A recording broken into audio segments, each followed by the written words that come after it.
Hey, folks, it's Rachel's Ghost. Hello. And Blake McKenzie. We are here with, on Tuesday we said, well, who knows what's going to happen between now and, or Friday and Tuesday. We're on Tuesday now. But, what the hell's going to happen? And all hell broke loose. They tried to murder the president again. Some kid lost his life. I think it turned out to be a Thomas Massey radical, what do you call him, independent type character. So that happened. And then we had, of course, Mexico exploded and Canada imploded. Yeah. And of course, and then we had the Olympic hockey fiasco. But you know what? I want to talk. Let's talk of the light stuff first. The hockey thing. Congratulations, the USA, on a fine win. Um, the reality of professional sport is that it was a single goal in overtime in a one-all effort. The difference between Canada and America is razor thin with a knife. These are all pro players. That's all they do is play hockey, whether it's Canada, America. As Pele Yeah. once said, talking about football, the ball is round, meaning anything can happen. In sport, anything could happen. When you get players at that caliber playing at that level, it can go either way. And if Canada had won, the message would be the same. It's no big bragging point, Canada, because you beat America in overtime by a single point. That could have gone either their way or your way. They're all capable of scoring a goal in the NHL. Many of them have done so over hundreds of times, literally hundreds of times. So that's all I want to say about that. Other than well done, America, congratulations, and what a way to go to see the patriotism. What I love about it is today is the State of the Union. It's a big announcement. Trump's doing State of the Union. I think 33 dams, maybe more, are boycotting it. Who cares? We Yeah. don't care. It Bye-bye. means nothing. It means nothing. And but I'm pleased with the patriotism. The American team is being flown in. The men's team is flown in. Now, an invite was put to the women's team, and the women have declined to accept the invitation. So that's kind of an interesting development too. So I think the women lose out on that. There's some Jimmy's Fish and Chip Shack in Maine or Maryland or something. They had a post because the HuffPost went in and said, I'm getting a little sick and tired of being leftist. They don't like the American flag and the cheers of USA, USA, USA. And so HuffPost, in their infinite stupidity, said, we hate this. It is sickening. We can't stand it. So then Jimmy's Little Fish and Chip Shop said, fuck off. And hey, HuffPost, fuck off. And so that went viral. And apparently it set a world record on the X platform for one person saying one thing and then the ratio, a storm of feedback. And everybody's rallied around Little Jimmy's Fish Shack. Yeah. Well, and the HuffPost is wearing it. They look ridiculous. So anyway, a lot's going on. We're calling it the kickback, the boomerang effect of wanting release the Epstein, release the Epstein, release the Epstein. We're releasing the Epstein, and Democrats and their allies and the enemies of Trump are falling like dominoes. Ergo, the title of today's episode, dominoes are starting to fall. So let's go through some of the dominoes, and I'll turn it over to my friend Blake here. Let's go. I'm going. I got to get the right one. Oh my God. It's all based on the Midas touch. Whatever I touch first goes. Okay, here we go. Boom. Okay, here's our first domino. And I'm going to have to lean in and make this bigger for everybody. Hang on, kids. We want this full size. There we go. Holy fuck. Chicago Ray. Thorbjørn Jagland has been awarded, or he awarded Obama the Nobel Peace Prize. Remember that? Because for being black. I think he got it because he was part African American. 6 months of being president. Yeah, doing absolutely nothing. Anyway, Peace Prize. He'd been named in the Epstein files. 3 of his properties were just raided. He faces a minimum of 10 years in prison. Fuck around and find out. They demanded the Epstein files be released, and they're the ones in them. So this turnip here, who gave Obama the prize, it's not worth the paper it's written on, the Nobel Peace Prize, believe you me. But this idiot here, he was also admitted to hospital. His lawyer denies that it's suicide. Some reports were saying it was a suicide attempt. Anyway, so we got that guy. Now I want to share this one. Comes in Sean Ricard, right? TikTok. Mark Carney, Canada's Prime Minister et al. And company. Peter Mandelson has been arrested on suspicion of misconduct in public office images. A public office image show the ex-U.S. ambassador from the UK being led from his home by the UK police earlier today. Well, let's watch a little bit of this. This could be fun. This could be fun. I saw a bit of this. Did you see this clip? A bit of it. Go ahead and play it. To US. Yeah, and Darren Jones gave that statement. In fact, here we have now the video of it. Let's get our Homeland Security Editor, Mark White. Mark White, a video there of an ashen-faced Peter Mandelson being led away by police. Ashen-faced. Nice neighborhood. This is the first video here. That appears to be. Okay, so they got Prince Charles. They got this guy, the former Prime Minister of Norway, Jorgland, and whatever the hell's going on with him. He's been raided. He's in trouble. And then we got this character, Gunther Eagleman, reporting. Holy crap! CBS News expert Peter Attia has resigned in disgrace after 6 Epstein emails were dropped. Okay, we got him on there. This dude sent this to Epstein. The life you lead is so outrageous, and yet I can't tell a soul. So this is a guy, he knows what's going on, but he covered for it. So this guy's had to resign. So right off the bat, you've got a former prime minister, you got the U.S. ambassador from the UK, and you got this journalist all having to resign, and they're under investigation. The cops are closing in on some of these guys, not all of them.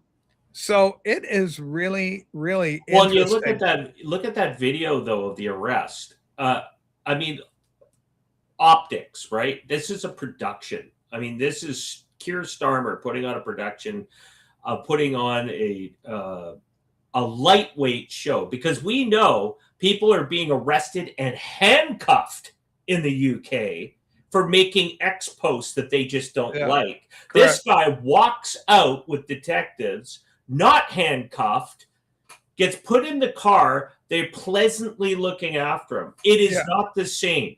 The deep state is still in charge there. But I'm just saying, this is a production. Until those guys actually do real time in a real prison, don't buy any of the BS that they're trying to pull across the media right now. Yeah, it's interesting because until you see some actual justice, I mean, arresting is no big deal. Handcuffs on the guy. I mean, you're arresting an old man. A guy's 100 years old, and you're carrying him off to put him in a paddy wagon with waving an English flag, and that guy gets thrown in a paddy wagon while this guy walks out with his clean-cut little buddy detectives. Yeah, I know. It's always like that.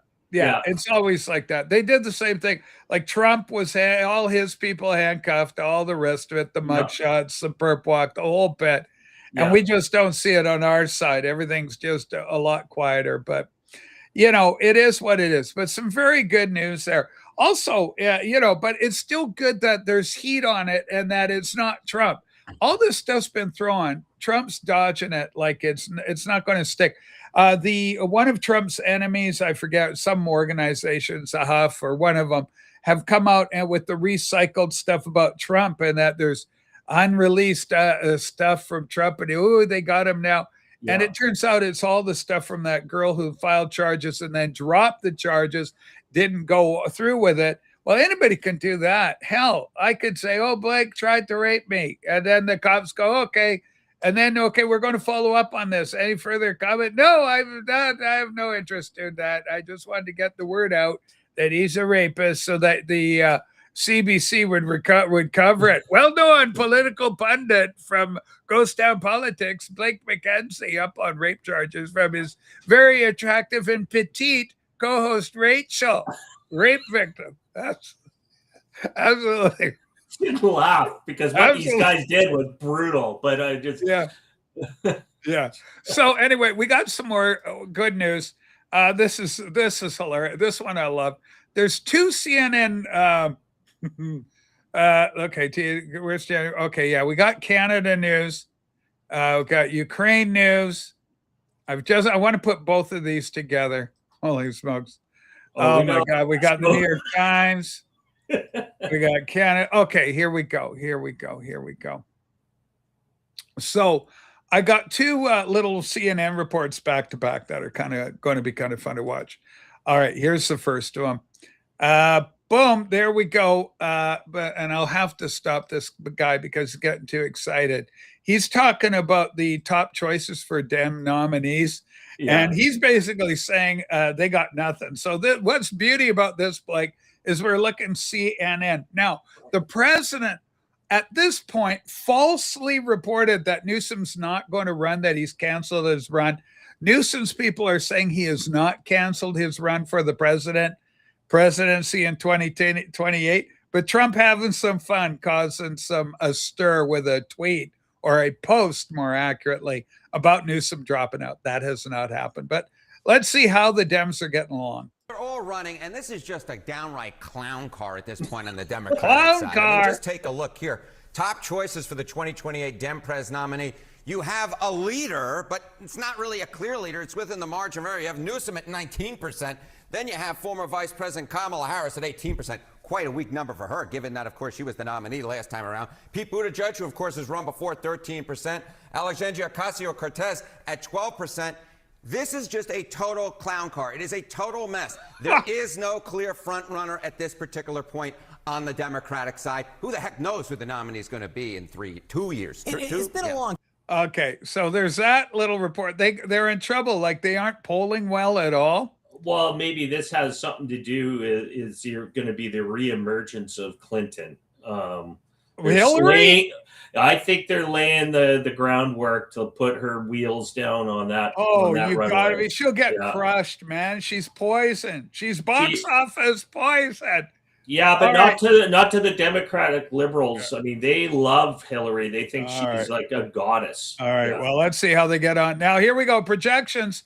Democrats are facing tough electoral college after 2030. Let's see what's going on. Take into account the population mid-2025. Look at this. The biggest population growth this decade, all 5 of the states that Donald John Trump won in 2024. Texas, Florida, North Carolina, Georgia, and of course the great state of Arizona, where I spent my New Year's Eve. I love those folks out in Prescott, Arizona. These were the biggest gainers in terms of population compared to the 2020 census. Now, it's not just a red state boom. This is what we're looking at. We're looking at a red state boom here, but it is not just a red state boom. We're also looking at what I would dare call a blue state depression, because who are the people? Who and where are the people moving from into the red states? Well, they're blue states. They're blue states. Take a look here. The lowest domestic net migration this decade.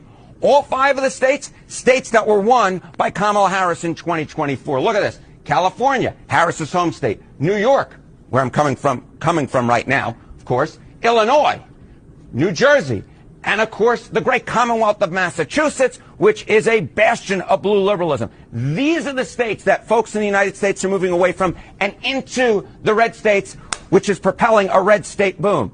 Now, this is interesting, right? But it could also have major political ramifications if it holds for 2030, the next census. Because take a look here. If, in fact, the 2025 population shifts hold for the 2030 census, look at this. Look at the House seat shifts by state. Remember, of course, we apportion the number of House seats depending on the population in each state. If, in fact, the 2025 population shifts hold for 2030, states that Kamala Harris won, they would lose 7 seats in the United States House of Representatives. The states that Donald Trump won in 2024, they would gain 7 seats. All right. So we got a little bit of sham wow energy there. Now, obviously, there's some different interpretations there. We can only pray to God that it's not more libtards flowing out of those states, realizing that they shit in their bed. My bed all stinks. Well, that's because you shattered your bed, little Billy. If you hadn't shattered your bed, it wouldn't stink so bad. Well, I got to go to a new place where it's not so shatty. Where can I go? Texas is nice this time of year. Let's go to Texas. We won't have bad winters, and we can still be libtards, and we can shat in our beds there until we pollute the hell out of Texas. So, yeah, a total clown car is what the Democrats are running around with. They got nobody. They got no clear leader. But we're going to turn over Blake. He's like in Hillary's just as she's loved. What a leader. 97 years young, going out, this future president, 97 years young, Hillary Clinton. Come on, man. How old's Hillary? How the hell old is Hillary Clinton now? Let's find out. She's got to be in her, she's got to be around 70. I'm 68. She's 70. Not 2 years older than me. No, I don't. I think that's all she is. She's a boomer. On. Yeah. I can't believe that. We can definitely pull it up. Let's just ask Hillary. How old is Hillary Clinton? I got this. 78. Quick check on Hillary's age. 78. Okay. She's 78. You're right. We got confirmed. Okay, thanks. All right, 78 years young. So she's 10 years older than me. Yeah. Okay, now when's the next presidential election? 2028. 28. So she'll be in her early 80s. Yes. She's going to be in her 80s. Oh, my. Oh, come on, Grandma. Give it your best shot. No, nobody's going to fucking vote for an 80-year-old going in 80. Trump's not 80. I don't know who they can put up. As that guy showed, they have no leadership at the moment. That's what I'm trying to. That's what we're saying here. Of course, they have no. They got a clown car, is what they got, Blake. So they're wheeling out the dead bodies from the seniors home to run. That's what I'm saying. Hillary will be like, I'm still here and I'm desperate for power. Oh, you're but here's some problem. Here's the other problem about Hillary. Excuse me. Epstein. We just saw 4 people go down, even if figuratively, even if it's just, oh, you were naughty. Can you promise not to rape again? I promise. All right, go back and continue leading the company. Former Prince Andrew and friends. You're good people. So, something's going to eventually happen some way, somewhere, somehow. Yeah. Trump is constantly cranking the pressure up. He's got the, he had Tulsi Gabbard go out, and she's naming John Brennan and James Clapper and James Comey and all the villains in the Russia gate. Nobody's gone to jail for that yet, but the apparently word out of Florida is that they have pulled the grand jury there, and they were soliciting more information about Brennan's testimony before Congress. They wanted those documents shipped down to Florida. So there's nothing over before it's over. And I wonder, Blake, about people like Robert De Niro, who has been so vocal against Trump. I would say Rob Reiner as well, but Reiner is, he's been removed from the board by his Rob Jr. or whatever, his kid took him out. So, things are changing in terms of what the public knows. I mean, my God, Blake. Yeah, so much is happening, and then the virus thing. I mean, and even the stuff that was like Pizzagate. People are kind of going. Even Bill Maher, high profile guy, goes, maybe we owe QAnon. He got it wrong. Calls it QAnon. That's not the right name, but he goes, maybe we owe that an apology. Maybe they weren't as crazy as we thought. And we're seeing these high profile people. We saw Obama's top lawyer have to resign because of all her communications with Epstein. Trump, again, above it all, floating free. But there's still some big stuff floating in there in that ether still yet to explode. And this is where I think all the people are in a full-on panic going, oh, Trump's got to worry about the midterms. Yes, he does. Yeah. But there's more stuff. It's like a rolling tidal wave that's coming, and it's just getting bigger and bigger of all these things that are coming out are going to get clearer and clearer towards the midterms. I think the biggest one that's going to come out closer to the midterms will be the mass election fraud will be so exposed at that time because they're still investigating it. They're still pulling it out. That is the single biggest hammer on the cheats that have been running the system for a long time. And it is a global cheat. And we need to look at it that it's not just the United States. No, it is a global movement, that whole thing. And I think the Epstein people connected are part of that. This is that elite echelon of people who we called back in the old era, the New World Order, the Bilderbergers, the WF people who were tied to the royalty in Europe, the Promethean Action people talk about the old English aristocracies running the show behind the scenes, the Rothschilds, the Rockefellers, the whole gang who set up this whole thing historically, and their offspring who are completely out to lunch, because that's generally the problem. Is not always there's an exception to the rule. But in this case, silver spooners become the problem. And they don't understand what it takes to be a human being in a real world. And they get these levers of power. And this is why they're so easy to manipulate by these operations, deep state operations of people who want to retain and control this power and manipulate it for their own benefit. But I think that's going to be a big exposure. And that's a good point there. I think Solon Woodall, I think it put out there. The Dems have no bench. Yeah, they don't. That's the problem, because I don't think they cared. They thought they could cheat their way to power forever. And they're already this is how desperate they are. They're now threatening anybody connected to the Trump administration. Corporations they're going after that are supporting Trump's policies. They said they're coming for you when they gain power. Like, remember this, folks. These guys want a civil war. They're saying, we're going to take you out when we gain power. We're coming to destroy you. Really? You tell somebody you want to come and destroy them, well, they're going to arm up. You know, they're going to protect themselves. That's what happens when you start talking threatening language like that. This is what they want. They want a civil war. This is because they're losing power. The losing side is asking the children and their old people to go to war for them now. We kind of know that what happened in Hitler's Germany in 1945, when literally they were emptying out the old folks' homes and putting rifles in them and little kids to just fill the streets. Yeah, and it's to be horrible. cannon fodder. Yeah. But politically, that's where they're at now. They're throwing everything in the kitchen sink out there to try and stop this wave. That nothing can stop what is coming. Nothing. Well, and I think that's it. And I think this is, we saw our own morons here in Canada who are speaking on behalf of these globalists. They're trying to say the walls are closing in, Doug Ford, on Trump. The walls are not closing in on Trump, Doug. The walls are closing in on you, and you know it. Correct. So you're like Baghdad Bob in the middle of Baghdad when the Americans are rolling down the streets. Yeah, building blows up. Blowing up behind him. He's going, we are winning. We are pushing back the enemies of God. Blah, blah. Allah will protect us. We are defeating them on every front. Just blowing up around them.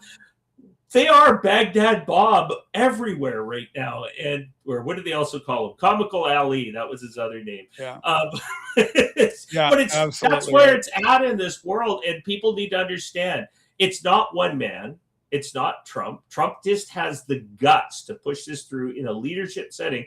It was the desires of the entire movement that is not just in the U.S., but we need the shining light on the hill nation of the United States to stay the bastion of freedom and individual liberty and freedom to protect the rest of us who also in the Western world want that back. Because if that stays as the bastion, it will break their hold and grips in those other areas. As we're starting to see Keir Starmer, we're starting to see here's even more like just check this. I got two stories back to back, Blake, which underscore again what you're saying. The mirror, we're seeing the Wizard of Oz. We're seeing the curtain pull back and all the bullshit. Yeah. Okay, so this story breaks. This is just goofiness right here. Okay, so we got this clown. A surprise, another $2 billion for the Ukraine from Canada. Prime Minister Carney says Canada is committing to aid Ukraine for over the long haul. He announced additional sanctions against Russia and claims Russia is failing. All wrong, all false. Russia's doing just fine. But add to this, so we're going to give money to Ukraine. And yet yesterday, here's what the Ukraine was up to. So now we're here. Ukraine has blown up the Druzhba 1 station at Kalikino, the critical hub of the Druzhba oil pipeline. Now, this strike disrupts a line supplying 86% of Hungary's oil and 100% of Slovakia's. 100% of their oil is coming through this line in Slovakia. In response, Slovakia has announced it'll cut off electricity exports to the Ukraine. So there's the thing from a Ukraine strike blowing up. So here we are. Now, the interesting thing about Slovakia and Hungary is those are NATO nations. So two NATO nations basically had an attack on their infrastructure, not by the Russians, but by Ukraine. So now, NATO, what are you going to do? You're going to support an attack on one of us is an attack on all of us? What are you going to do about it? Well, look who did it. Like, well, just who is the leader of Hungary right now? Orban Viktor. Bingo. What did he just say a few days ago? I'm going to punch you in the nuts. No, but he. Oh, sorry. No, but about he was with Marco Rubio, and he was saying that he was speaking exactly what the people of Hungary want. The Slovaks, same kind of thing. Notice that these people are of Slavic origin. So we're talking the former Eastern Bloc that have a closer tie to Russia, historically being Slavic nations, than they do with the Western Europe side. So, Western Europe. So I think in this case, but I'm just saying, these deep staters running the EU, running the globalists, are trying to create chaos and civil war and world war if they can get what they want. This is what they want, because they don't like this change that is happening worldwide in a lot of nations they thought they had control over. So they're trying to create maximum chaos. But Orban is a supporter of Trump. I don't know about the Slovak leader. We might have to look up that if he or she is as well. I don't know who the leader is. If they aren't, they're going to be really damn quick after this. Well, then I'm just saying Orban, is targeted because his stance with Russia and ending the war with Ukraine and Russia, and also a supporter of Trump. So I think because he publicly has made some statements going against the NATO regime that's run out of England and that side of the EU globalist agenda, he's been targeted. His country's been targeted because his leadership. I wouldn't doubt that for a second, because these guys are playing really dark background kind of stuff like this, where there are these false flag attacks. They're doing all kinds of stuff to try and trigger a broader conflict now. I think they're desperate, and I think Orban was a target. That's what that screams out to me, is that he was a target on that specific. Russia has far more resources than NATO or the Ukraine, and they've chosen to do a war of attrition. It's nothing I expected them to do. I was expecting a carpet bomb type thing, and this thing would be over in a week, and that would be it. But I think the Russians figured out that the Ukraine is integral to NATO's plans and everything, and he didn't want to remove it, vacuum it out right away, or things would have escalated really quick. The West could have gone in, and World War III would have been underway. Perhaps Putin's intel people told him that, and that's why they've chosen just to grind it out, grind it out, grind it out, grind it out, keep going, grind, because they are winning at the end of the day. I haven't checked in a while. Every big war that the Russians have been in, that's just from a foreign invader, has been the same grinded out philosophy. Napoleon, Hitler. Well, Napoleon, because I've studied that. The interesting thing about Napoleon invaded Russia. Russia just backed off 30 miles northeast of Moscow. Napoleon captured Moscow, But then he's there with no supply lines going, well, what do I do? I've got Moscow. I can't live here. What am I going to live in? What can I do? So they said, we got to go. And they marched out of Russia. And on the march out, that's what killed them, on the march out. But let's go. I'm going to ask. Now, you got a blinking Blake. You got messaging? Somebody was phoning me. I had to Okay, don't phone Blake. We're doing a TV show. I'm going to talk to the thing and ask what the latest is. And the question is, has Russia gained any territory in February? Right? Yeah. So let's see how they're doing. Hi there. Has Russia gained any Ukrainian territory in the month of February? And have the Ukraine gained any Russian territory? And if so, what's the percentage for each? Checking the latest on Ukraine-Russia frontline moves.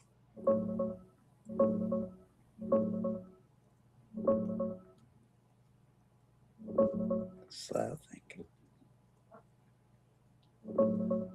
Sure thinking. So on the Russia side, no major gains this month. Reports from ISW and others show Russian advances slowing way down, almost to a crawl.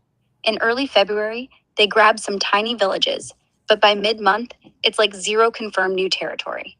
Overall, Russia's net change in February 2026, basically flat, or even a slight loss when you factor in everything. Ukraine, though, they actually pushed back. Zelensky and Syrskyi said they've retaken around 400 square kilometers, mostly in the south, like Dnipropetrovsk and Zaporizhia areas, since late January, including 8 settlements. That's their biggest haul in years. Some of it was gray zone, but a good chunk was from Russian lines. Net for them, solid positive, maybe 200 to 300 square kilometers pure gain this month. Percentage-wise, Ukraine's total land is about 600,000 square kilometers. Russia's holding roughly 19% overall, hasn't budged much. Russia's February gain, under 0.05%, if anything.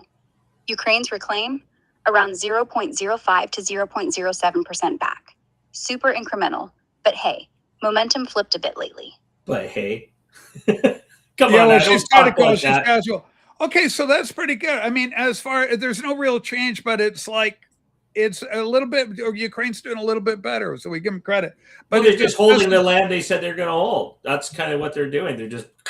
Well, I don't know. I don't know enough about the Russian strategy. All I know, up until this month, they've been gaining a little bit every month, is what I've seen. Yeah. And even the little AI was saying, well, basically they've gained a few villages here and there.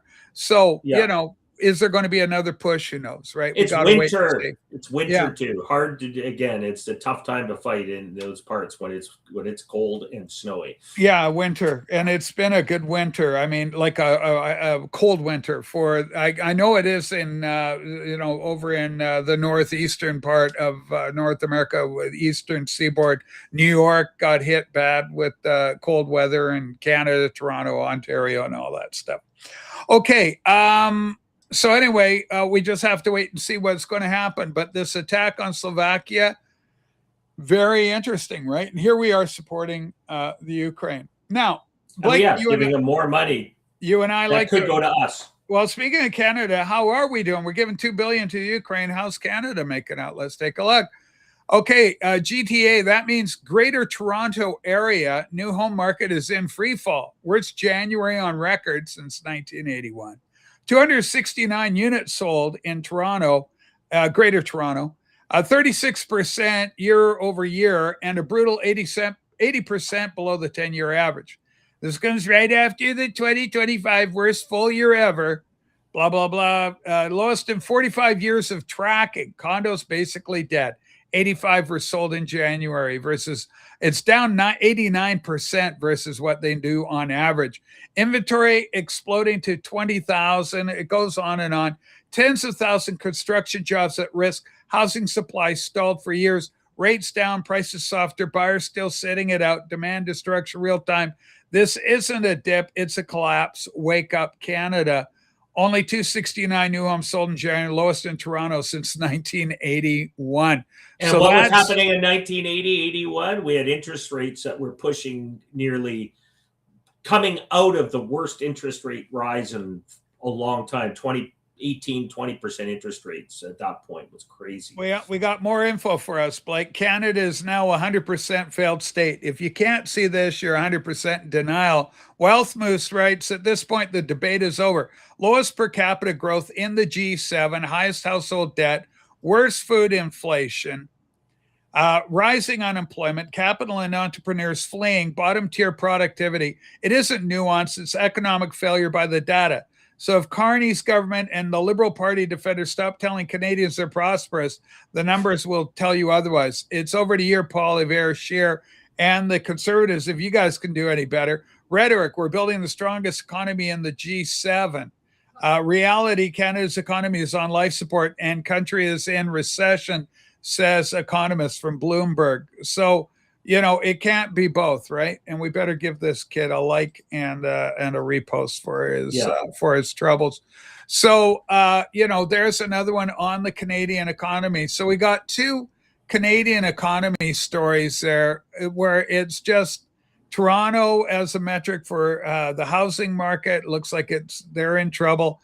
And then, of course, we know, and I saw somebody showing it was like a little steak or something it was like watermelon. It was a quarter pound of watermelon, a quarter of a watermelon. It was $18 for a quarter slice of watermelon. I mean, it's stupid. So recession, they're saying we're actually in a recession in Canada. Thoughts on the economy or meat prices or anything you want to add? Well, this is an area nobody wants to talk about in the regime media, or the facts, let's call it that. The facts, reality for people who are actually trying to survive in this country. Yeah, there's a lot of boomers that have retired and collected a lot of money and got their inheritances and stuff like that. And they might face some headwinds on that, but the younger generation is getting slaughtered. And that's why the younger generation is looking at alternatives. They're no longer supporting the Canada as we see it today, because Canada has created this problem well before Trump became president. So Trump is a projection of that's what they're trying to do. Everything they're blaming Trump to doing in Canada to distract from what they're doing is what they were doing all along. They've been doing everything in their power to deconstruct Canada and restructure it in a different way. It's run by globalists, internationalists who couldn't give a rat's ass about the people in the country. They're replacing us en masse because it's cheaper labor to pull third world workers in. So the whole Canadian dream, if you want to call it, you work hard, you got a pension, you're going to be doing all this, you're going to be looked after for the rest of your life, good health care and all that. It's over. They're lying to you, Canada. Stop listening to the lies, because they're trying to made every one of you. They want you dead. They want you dead. And that's the bottom line, because you are a number to them. You're an expense column number, and they want you to be removed. And the only ones they want to keep are the ones that keep voting them in. But Canada has become literally nothing more than a resource extraction colony for those globalists. And until we wake up and realize, which Alberta is solidly awake, folks, 100%, it is the only real separatist movement, or independence movement is a proper term for it, in all of Canada. But Quebec just had an election, interesting by-election provincially, where one of the Parti Québécois, which is the separatist party in Quebec, has gained a seat. Yeah. And it's showing that the Liberals provincially are down like in 4th or 5th place. This fall, Quebec will join in on that. So you're going to watch a referendum this fall in Alberta, which is a referendum on Canada, because Canada doesn't exist. We're a post-national state now. The Liberals told us that. Under Trudeau, the globalists running Canada said, you no longer have a nation that has an identity. You have no core identity. We've erased that now. You don't belong to this country anymore. The country belongs to us. It's post-national. It has no boundaries. It's run by globalists, and they've thrown all in on that. So all this elbows up, all this faux patriotism, it is a fraud. And the economy is showing that. People are leaving. Those that are smart and are wealthy enough to leave have left, or young enough to leave and start again somewhere else. They're leaving. And where are they going? By and large, the United States, because the United States is providing all the opportunities for Canadians to leave there. So our real estate's collapsing because we put all our marbles to protect our currency into real estate rather than into overall production and the industrialization of our country. We put it into real estate, that this real estate would go up forever. Well, it's only going up because you're having a devaluation of currency. That is the problem. That's inflation. That's real. When it costs you $5 to buy a package of hamburger meat 4 or 5 years ago, and that same package is now $15, that's your currency collapsing. That's people running. That's elbows up. That's what Canadians need to pay attention to. Pay attention there. Don't listen to the regime media, all their hack people that they fund with your tax dollars and printing money to fund CBC, funding CTV News, the globalist media networks that are running in Canada right now. They're all liars, every single one of them. It's all propaganda, fake polls. Unfortunately, we have probably a base of about 40% of the population that lives off this system, and those productive class people are leaving. So we're in trouble nationwide as a country if we ever going to do that. That's why I've got this flag behind us. This is our hope. If we ever think Canada could be an independent nation down the road at any time, it has to become a republic. It's got to get rid of the Marxism, the socialist network that they've created, get rid of the EU types and the bureaucrats from the globalists running us around the world. And number one, get China out of here. And you got to make Canada great again. That's how you make Canada great. You don't, or you got the other option where the door is wide open, where the America is saying, come join us and come under our constitution and we'll protect you. That's what I want. That's the easy fix. The harder fix is our own constitution to mirror the United States and do our own thing that way. Ours will suck. I just want to be American. But Ontario will never allow it. Quebec will never allow it. That's why Canada's is failing rapidly. And watch for the knives to come out this fall against Alberta. These guys are going to play hard and they're going to play dirty. And we're going to be hearing the worst of the worst, cheats, everything. And that's why they're all upset that people from the independence movement have been working with the Trump administration, and they've been very public about it. But this is where Canada's heading. Collapsed real estate market is a collapse of our currency, collapsed economy, not because of Trump. These guys began the steps long ago to deconstruct Canada. It is a deconstruction. It's done on purpose. They're trying to turn us into a feudal state run by fake nobles, and those fake nobles are the indigenous leaders, puppet leaders they put in place. They're going to remove property rights. They're already doing that. They're saying you don't own the land that you're on. And now these huge multinational corporations, the big Brookfield type companies, the asset managers can now fund it. And guess what? You're not part of their program, Canada. You're just in the way. You're what's his face from Microsoft. Bill Gates used to say, you're useful eaters, useless eaters, get out of the way. We're taking over. All right. We got just this thing's been set on screen here. Blake, breaking alert. Statistics Canada advance results indicate that total manufacturing sales in Canada decreased 3.3%. This would be the largest monthly drop in history outside of the pandemic. So it's the biggest we've ever had, other than the pandemic, was where they said you can't run your business even if you wanted to, which is also interesting. I got this one also on a lighter note. We've had this massive attack because the American administration, Trump administration, Manifest Destiny, Monroe Doctrine, Trump's taken control of our whole North American, South America, Central America. He's taken charge of this whole hemisphere, and he's starting to work on the cartels. He's going to bust the cartels. The only president ever to do it in any meaningful way. This is wonderful. But we got this comedy bit here, and I wanted to share this post because Canada and the governments a proud co-owner of Canada, Marley here, goes, if you're looking for a sun vacation this year, this winter, avoid the U.S. Try an all-inclusive in Mexico. It's cheaper. It would be great to see Mexico's Canadian tourism hit an all-time high, while U.S. tourism takes a nosedive because of it. Mexico is still our friend. TripCentral.ca. This was February 11th, 2025. Last year, yeah. Well, yeah, exactly. So fast forward a year later in a couple of weeks, and we had all the trouble that we had. But the Canadian government was giving the same message: bypass America, go to Mexico. The whole, this whole war on the Trump administration blowing up spectacularly and blowing up literally. I believe there was a fairly significant amount of Canadians, I want to say in the thousands, that are down in Mexico right now. Yep.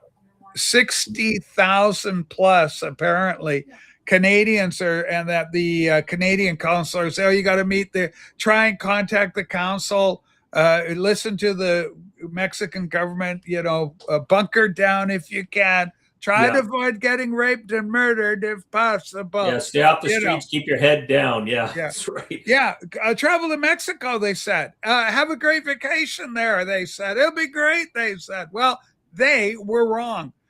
USA. So, I mean, my God, Blake, unbelievable. So what do you think Trump's doing? They killed the top. Apparently, this was numero uno on Mexico's most wanted list, this capo, this, cartel boss. Yeah. And they took him out. And they captured the son, apparently. U.S. forces had him or something. Anyway, talk to me about it. What's going on there with this? What does this signify, if anything? Well, I think this signifies the apparatus that has been working with the globalists around the world, and they have been. This is an arm to cause maximum disruption. They make money through, obviously, the drug trade. They make money through smuggling people. Trump has not cut off their funding arm, where they were making a lot of money smuggling people in, which was helped and supported and aided and abetted by the Democratic Party of the United States and their globalist friends and NGOs around the world. I think basically Mexico had a choice, and Trump just said, like, if you're not going to take care of business, we'll take care of business, and Trump, and I think what's happened there, if you're listening to the reports, is that Sheinbaum, who's the president of Mexico, was aware, but didn't even let her own cabinet members know or anything, because they know they're infiltrated. So this was a hit that the cartels are integrated quite well into the entire government system into Mexico. So to make this hit, they had to do it completely cutting off her own government leaders, her cabinet. So that'd be like Trump saying, I'm going to go hit these people, and nobody in his cabinet sitting around the table would know anything about it and wouldn't be allowed, because they'd be afraid it would go through. And apparently this was done because Trump said, if you guys don't take care of business, we're going to take care of business. And which would cause her government to get in trouble at a local level, because they'd be saying, well, I think most people are fed up with this murderous cartels running basically little mini kingdoms all throughout Mexico. They control territories like Trump leaned on her and it forced them to act. Trump leaned, and he said, "We'll give you our help, and taking it, but something's got to go, or you're going to go." And Trump's not messing around. Venezuela took out one of their leaders there. This stuff is talk about walls closing in. The cartels, the walls are closing in, but the cartels are going to be mad at the very people that have been supporting them. And that's what the Promethean Action talk about. The English-run UK banking cartels around the world running offshore bank accounts, money laundering trillions of dollars over decades for these massive cartels that were made to create maximum disruption in the South and Central and North America. So this is the big gas. This is the soldiers, the cells that these guys run on the ground. So I think, Oh, China's got their hands in there. They were helping smuggle in terrorists. They were doing all kinds of stuff. These guys are that's why you hear some military people in the U.S. that have experience talk about this. They say, well, why couldn't we just send a bunch of Navy SEALs and wipe them all out? And say they're going, not that easy. These guys are highly trained mercenary forces. These aren't just a bunch of peasants who said got a job and pick up a gun and learn. No, these guys, they hire mercs from around the world. They've got the money to pay for some of the best trained military people. It's going to turn out that America's been funding the cartels. That's going to come up. Previous administration. Fast and furious. We know that 2 million weapons handed over to the cartels by Obama and Eric Holder. So, well, why would they do that? And they thought, well, it'll just be a way to trace their activities because we'll find the serial numbers. It's like, no, that's not what the purpose was. You don't arm cartels with 2 million weapons to cause maximum disruption. These guys were dipping people in acid to melt their bodies away, hanging bodies from bridges. These guys are psychopaths, but they are funded by outside foreign interests. And I got another one for you, Blake. This is, you just said Mexico not even telling because their cabinet, we don't want any leaks. Guess who else wasn't told about the upcoming attack? Canada wasn't provided with an advance warning of the security operation in Mexico because Canada has turned into a satellite state of China and is a security risk itself. I'm not even going to bother playing the clip on this one, but I mean, that's all you need to do. Cartels work with China. Canada aligns with China. This isn't hard to understand. There's no way the American administration is going to talk and to Canada about, hey, here's what we're going to do. Take out, Canada and America are at best frenemies at this point. Nobody's getting along with each other at this point in the day. So Blake, obviously for you, no surprise that Canada wasn't told.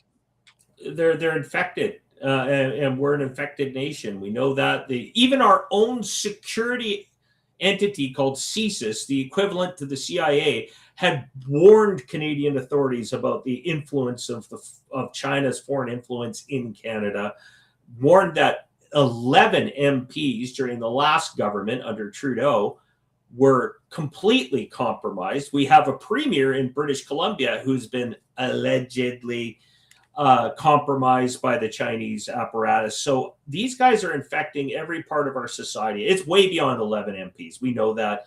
It's within the bureaucracies. It's within the education, the cultural, political institutions. You can't trust anybody within authority positions in Canada too much anymore, because quite frankly, if something was going to be done, it would have been done. And if the very Prime Minister of Canada won't act on it, they're captured as well. So that's the problem. And I think Canada is going through a world of hurt right now.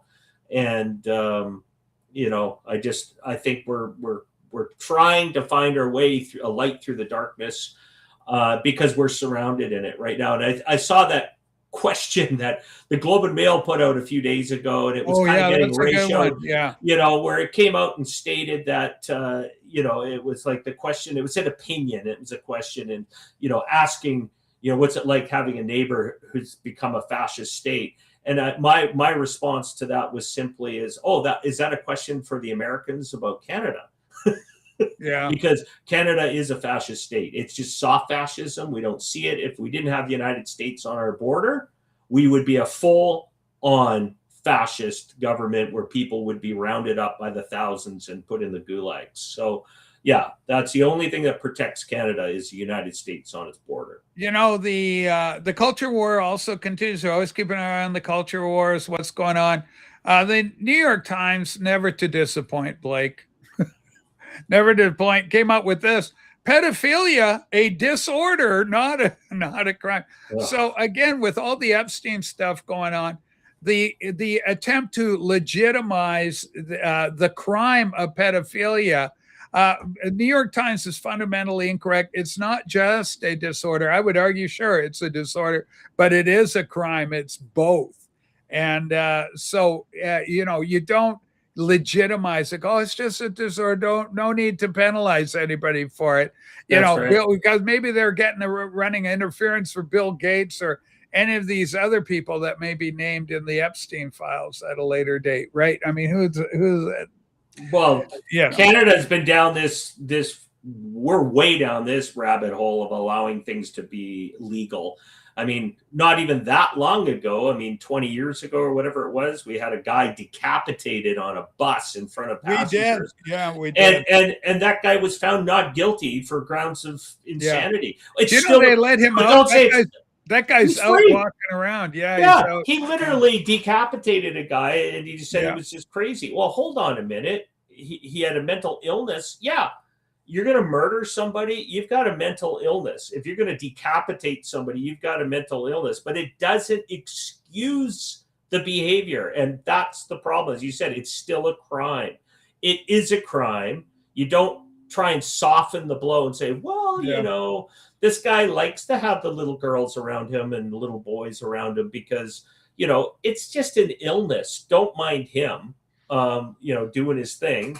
That's the problem. This is the deconstruction of our society. This is done on purpose. It's a demoralization to attack the moral side of our country, the people that believe in a moral value. They believe in the Constitution. They believe in patriotism. They love their country, but they are having a hard time loving their country when these kind of fools are trying to erase all vestiges of it. So once again, the madness is what does Elon Musk call it? The woke mind virus is infected at all levels, and we got to get rid of them.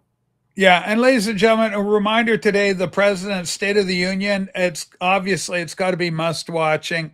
I just love this president. I'm so grateful. Keep him alive, Lord God. I pray in Jesus' name that you protect them, keep them alive. Third attempt was done early in the morning, about 1 o'clock or so in the morning. Mar-a-Lago, the president was not there at the time, but the guy had like a can of kerosene, gasoline or something, and had a shotgun. Had a shotgun with some kerosene. So obviously, I guess his idea, shoot the place up, light it on fire, and call it a weekend. But thank God he was intercepted. And now he's talking to Jesus. But apparently, I guess this kid was a Thomas Massey supporter. He was more of an independent or libertarian type mentality. So try and keep your head screwed on there. Here's a word of advice. Don't kill anybody. Try not to kill anybody out there, friends. And also some good advice. I love this. This came across. I would watch this movie, Blake. This is a reimagining of Lord of the Rings. Like one, I know it's one I'd like to see. Let's make it a little bigger if I can here. Here we go. Let's see how we get on. We are working on a peace deal in Middle Earth, and there's so many different groups. It's a tough one. It reminds me of the Middle East, but no one knows middles better than me, so we're going to get it done. And you're really working with Gandalf, and you're working with Saruman at the end of the day. And Saruman I've known for a long time. He said, we can make billions come to the dark side. I said, look, you can't work for a giant evil eyeball. I told him that's going to end. And I was right. It ended it's a mess. And he's a weirdo. He's looking into crystal balls. He straightens his hair. And he doesn't admit it's weird. But I'm unhappy with Gandalf. He's supposed to be the best wizard ever. He can't do a pull-up to save his life. And he's changing colors. And no one knows where he is half the time. But why I'm really unhappy with Gandalf is he didn't come to me in the first place. He didn't invite me to that meeting. And I would have put the ring in a stealth bomber 50,000 feet above Mordor. And not even the giant evil eyeball would have seen that plane coming. And I would have dropped the ring right into the volcano or whatever it is. Ready to drop the payload. And the whole thing would have been over. And now the ring is with some hobbit with no shoes on. Nobody knows where he is. And a lot of people are saying he's with Gollum. So the whole thing's a disaster. But Marco's over there in Middle Earth right now. And I'm very confident that we're going to make a deal very soon. It's adorable. All right. What What a way to end the show. I just love it. I mean, that's just beautiful. Donald Trump doing the best, man. So watch the State of the Union, everybody. And thanks for your support of Blake and myself here on the Political Nooner. We're in on Tuesdays and Fridays. We're just here for an hour or so. Looking at the headlines, some of the banter going on the X platform. And good things are happening. Good things are happening. Hopefully the war in the Ukraine will end sooner than later. It's one of our predictions. Both of us assumed it would be ending at some point during 2026. Let's hope, fingers crossed, that comes true. Blake, thanks as always for being here. Look forward to seeing you on Friday. And give us a thumbs up and subscribe if you're interested in this kind of thing. Take care, everybody. Bye for now. Poof.